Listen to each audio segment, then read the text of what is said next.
А эти пацанов ты один, что ли, остался, да, с которыми работал? Ну да. Ну Леха что-то деликатно был, как бывает, делать тысяч. Он у Путина делал. У кого? У Путина?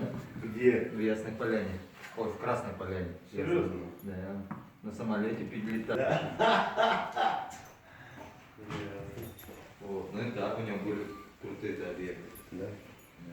Молодцы.